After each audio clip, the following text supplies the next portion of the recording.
Você já se perguntou por que certas frases simples desaparecem dos livros que moldaram a nossa cultura?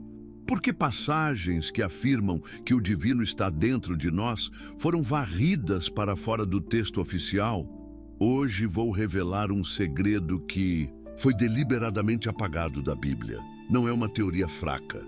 É uma descoberta textual, etimológica e histórica que muda tudo o que nos ensinaram sobre salvação, poder e autoridade espiritual. Prepare-se para entender por que essa verdade foi escondida e o que isso significa para a sua soberania interior. Imagine por um segundo que as palavras que realmente importavam para transformar a vida das pessoas foram retiradas da história oficial. E imagine que o ensinamento central não era sobre obediência a líderes, mas sobre um despertar íntimo e direto. Imagine que a promessa de contato com o divino não dependia de templos, sacramentos ou intermediários. Parece radical? É porque, de fato, esse ensinamento foi considerado perigoso por aqueles que precisavam manter o controle. E quando algo é perigoso para o poder, é apagado. A palavra-chave aqui é gnosis. Em grego, gnosis, que significa conhecimento direto, experiência interior, iluminação. Não é conhecimento intelectual, é conhecimento que transforma a consciência. Esse termo era central para muitos dos textos que circulavam nos primeiros séculos.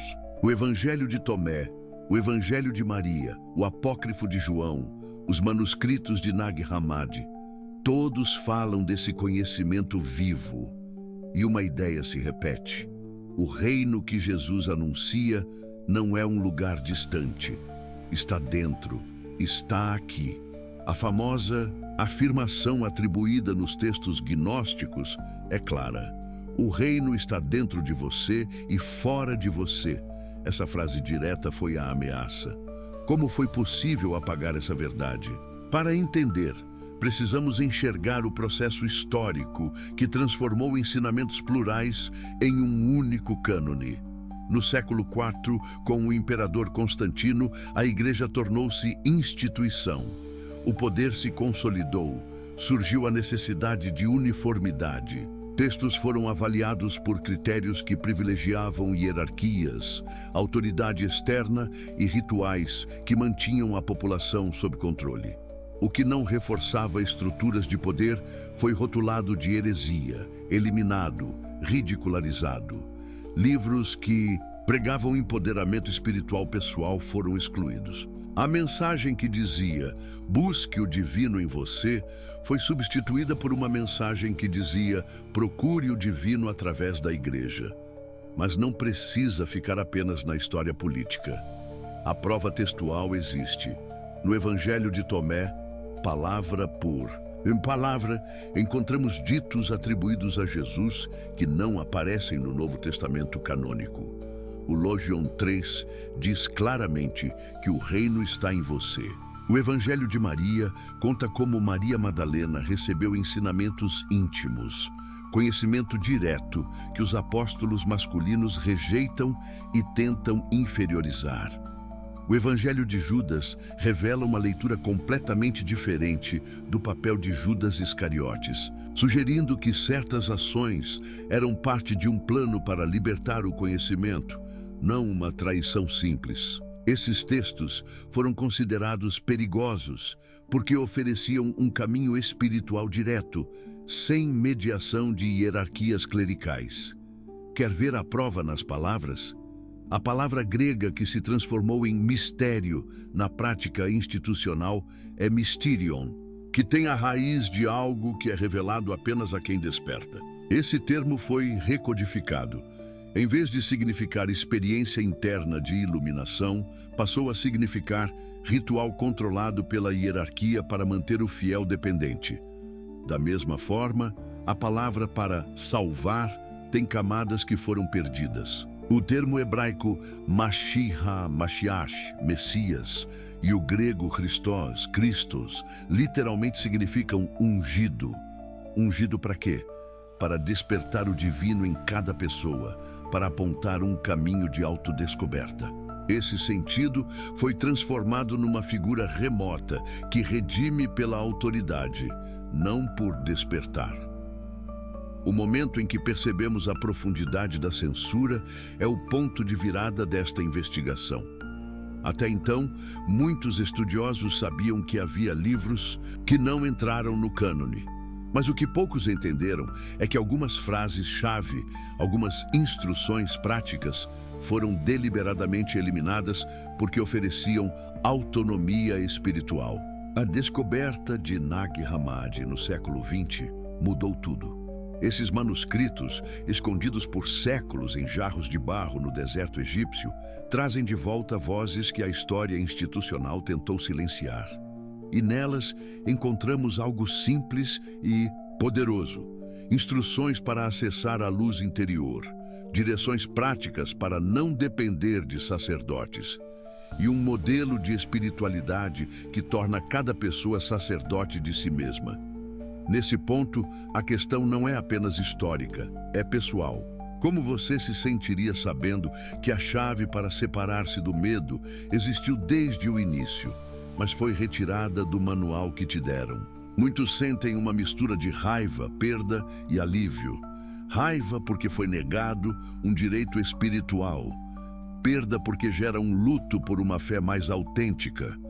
Alívio porque a verdade libertadora ainda existe e pode ser recuperada. É preciso nomear esse sentimento.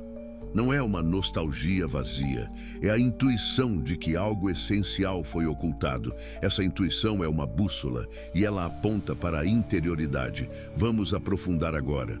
O que exatamente foi apagado? Não foi apenas uma frase bonita, foi uma prática. Era uma instrução direta.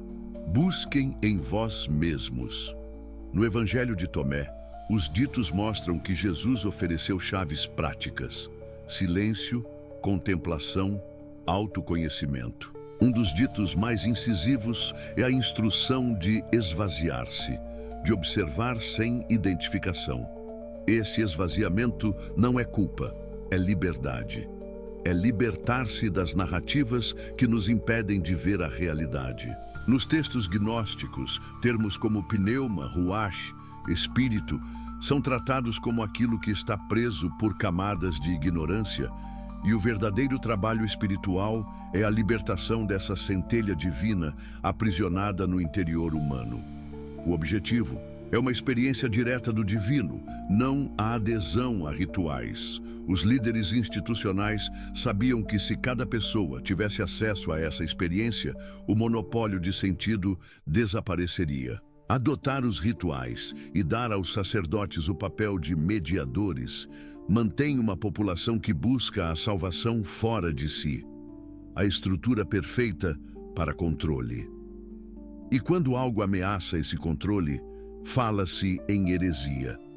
É assim que se cria um cânone, não pelo que é verdadeiro em termos absolutos, mas pelo que é administrável politicamente. E há sinais claros de táticas. Textos críticos foram queimados, autores foram desacreditados, termos foram recodificados para esvaziar o seu poder. A palavra misterioso foi usada para rotular experiências vivenciais como perigosas. A própria linguagem e a etimologia foram manipuladas. Olhe para a palavra eclesia. Em grego, eclesia significa os chamados para fora, ou a assembleia. Originalmente, a comunidade que buscava despertar juntava-se para compartilhar experiências. Com o tempo, eclesia tornou-se sinônimo de uma instituição monolítica, com hierarquia e disciplina distante do ethos inicial. Agora, pegue isso e conecte com algo que você sente hoje. Talvez você cresceu em uma tradição religiosa e algo sempre soou vazio. Talvez você sinta que precisa de permissão para se sentir espiritual. Essa sensação não é apenas pessoal, é estrutural. A ocultação dessa verdade criou uma classe de pessoas que se sentem incapazes de acessar o divino por conta própria. Eles dependem de sacerdotes e doutrinas, e isso gera medo. Medo de errar, medo de perder a salvação, medo de rejeição. A verdade gnóstica desmonta esse medo. Ela diz: você é a chave, você é o templo. O que foi tirado da Bíblia e do cânone não era uma anomalia. Era um caminho para você recuperar a autoridade sobre a sua vida interior. Mas como recuperar essa autoridade em termos práticos? Os textos proibidos não eram apenas poesia. Eles ofereciam práticas, meditações, ditos para contemplar, instruções para abandonar identificações e olhar para a centelha interna. O Evangelho de Tomé é um manual de autodescoberta em forma de ditos curtos. Quando se pratica esses ditos, transforma-se. O ritual que substituiu isso foi pensado para manter a passividade. A prática gnóstica devolve a ação ao indivíduo. E aqui vem a complicação. Recuperar esse saber exige coragem. Requer coragem para aceitar que a autoridade externa não é a única via. Requer coragem para enfrentar a possibilidade de que muitos dos nossos medos foram implantados culturalmente e não nascidos de uma necessidade espiritual genuína. Para muitos, essa revelação acionará resistências internas. Parte de você pode preferir a segurança do que já conhece, mesmo que seja um casulo de medo. A nossa tarefa é gentil, porém incisiva. Reconhecer as estruturas que te mantiveram pequeno e começar a desintegrá-las uma a uma.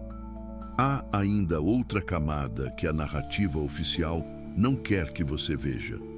As palavras que foram apagadas não só davam ferramentas, mas também redefiniam quem era Jesus. Em muitos textos gnósticos, Jesus é um mestre que aponta para a divindade interior, não um salvador que realiza algo por você externamente. Isso muda a responsabilidade. Se o salvador é uma experiência que você ativa, então a sua vida deixa de ser uma espera por intervenção exterior. A liturgia transforma-se em prática contemplativa. As orações deixam de pedir intercessores e passam a invocar a luz interna. Essa leitura radical desconstrói hierarquias e por isso foi silenciada. Vamos ser específicos em um exemplo que prova o ponto. No Evangelho de Filipe, há uma referência à chamada câmara nupcial, um termo simbólico para a união com o divino que acontece dentro de cada pessoa. Esse termo foi interpretado por líderes institucionais como algo obsceno ou esotérico demais. Em vez de reconhecer que era um convite à unidade interna, os censores o ridicularizaram. O resultado? Uma perda do simbolismo que poderia reconfigurar toda a prática cristã para um caminho de transformação interior. Em vez disso, a interpretação literal e institucional dos sacramentos substituiu a experiência pessoal. Outra pista é a etimologia das palavras ligadas à salvação. A palavra latina sacramentum passou a designar um rito oficial, mas no grego antigo o conceito de mysterion apontava para um segredo revelado àqueles que se tornam despertos. A diferença é crucial. Um é poder confiscar, o outro é poder devolver. É essa diferença que foi apagada das traduções canônicas. E com a tradução foi perdida a possibilidade de uma prática espiritual que empodera. Chegamos agora ao clímax desta investigação, a dupla revelação prometida. Primeiro, a revelação histórica. Sim, houve um processo deliberado de exclusão. Há provas textuais claras, existe uma contabilidade dos livros que foram descartados, e os documentos de Nag Hammadi reconstituem uma tradição que foi escondida. Segundo, a revelação interior. O segredo apagado é o seguinte: a salvação bíblica original não era dependência, mas autodomínio espiritual. Era uma instrução para despertar a centelha divina dentro de cada ser humano. Era um método para acessar a consciência crística sem intermediários.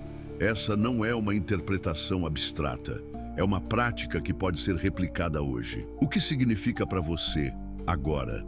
Significa que a fé pode ser reescrita a partir do interior. Significa que a jornada espiritual pode ser ativada de dentro para fora. Não mais esperar que a verdade chegue através de um púlpito. Em vez disso, praticar. Aprender a silenciar o ruído, a observar os próprios pensamentos, a ouvir a centelha. A instrução escondida é simples e prática. Primeiro, acalme a mente. Segundo, observe sem julgar.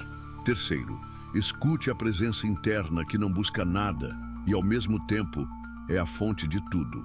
Esses passos têm paralelo direto nos ditos de Tomé e nas práticas descritas nos textos gnósticos. Vamos desarmar. Há resistência típica neste ponto. Mas isso parece perigoso, alguém pode dizer. Sem autoridade, as pessoas podem se perder. Precisamente o que a instituição sempre disse para manter o monopólio. A verdadeira autoridade é o discernimento. Uma pessoa desperta não é desgovernada. Ela opera com responsabilidade, compaixão e integridade. O despertar não é um convite à anarquia espiritual. É um convite à responsabilidade pela própria vida sagrada. Isso transforma famílias, comunidades e sociedades. Uma coletividade de indivíduos responsáveis espiritualmente não precisa de um poder hierárquico que determine verdades absolutas. O perigo para o antigo poder é justamente esse: menos controle, mais autenticidade. Como começar na prática? Existem passos claros que você pode tomar hoje. Primeiro, estude com atenção os textos recuperados. Leia o Evangelho de Tomé, o Evangelho de Maria, o Apócrifo de João. Leia sem preconceito e com uma mente aberta. Segundo, pratique meditação contemplativa baseada nos ditos. Escolha um dito e viva-o como um experimento interior. Observe o que muda. Terceiro, forme uma comunidade de busca que não dependa de um líder autoritário. O modelo gnóstico original era uma rede de buscadores que compartilhavam experiências. Não é necessário anular tradições, é necessário reequilibrar a relação entre tradição e experiência direta. Há relatos de pessoas que, ao praticar esses ensinamentos, redescobriram sentido, coragem e poder pessoal. Não é misticismo vazio, é transformação prática. Pessoas recuperaram a saúde emocional, o propósito e uma fé que não as aprisiona. Elas não negam a beleza dos rituais antigos, apenas recusam a delegação completa da própria alma a terceiros. É uma espiritualidade adulta, é uma liberdade com responsabilidade. Por fim, precisamos encarar a consequência política dessa descoberta. Se essa mensagem se difunde, a estrutura de poder fundada na dependência espiritual vacila. É por isso que a história não permite que esses textos circulem facilmente. Eles surgem de tempos em tempos, e cada vez que ressurgem, há uma reação. Mas a cada ressurgência, mais pessoas descobrem a prática e se emancipam interiormente. O movimento é silencioso, porém inexorável. A soberania espiritual não pede licença para nascer. Agora feche os olhos por um momento e imagine a seguinte cena: você sentado em silêncio. Uma frase simples surge: o reino está dentro de ti. Não como promessa distante, mas como uma possibilidade viva. Você respira e sente algo como um calor tranquilo no peito. Não é imaginação, é um reconhecimento. Esse é o segredo que foi apagado. E é o segredo que você pode recuperar agora. Para solidificar essa recuperação, ofereço uma sequência prática final, um ritual de retorno ao poder interior que não depende de intermediários. Primeiro, respire conscientemente durante 5 minutos. Segundo, repita mentalmente um dos ditos gnósticos, por exemplo. Reconhece o que está diante de ti. Aquilo que está dentro de ti te salvará. Terceiro, Permaneça em silêncio por 10 minutos, observando qualquer sensação de presença sem rotulá-la. Quarto, escreva o que emergiu. Quinto, compartilhe com uma pessoa de confiança e discuta sem buscar aprovação institucional. Faça isso por 7 dias e observe a mudança. Quando você incorpora essa prática, percebe que a fé deixa de ser algo imposto. Torna-se algo vivido. E quando isso ocorre, sua relação com a tradição muda. Você pode valorizar a liturgia, mas sem submeter sua consciência à autoridade exclusiva de qualquer instituição. Essa é a transformação que os textos proibidos sempre ofereceram. E é a transformação que foi temida e, por isso, calada. Agora, para concluir, não se trata apenas de uma curiosidade histórica. Trata-se de uma convocação. O segredo apagado da Bíblia é um convite à soberania espiritual. É um chamado para assumir responsabilidade pela própria transcendência. Você não precisa aceitar narrativas que te diminuem. Você pode praticar o despertar. Você pode ser a testemunha e a portadora do divino em sua vida. E essa escolha muda tudo. Se você quer dar o próximo passo, comece hoje. Leia um texto gnóstico. Pratique o silêncio. Experimente por uma semana e veja o que muda. E se esta revelação ressoou com você, deixe nos comentários a sua pergunta mais urgente sobre como começar a praticar essa tradição esquecida. Inscreva-se para receber mais descobertas como esta. Curta o vídeo para que mais pessoas descubram o que foi escondido. Comente com a pergunta que você gostaria que eu respondesse no próximo vídeo. A verdade está voltando e ela começa dentro de você.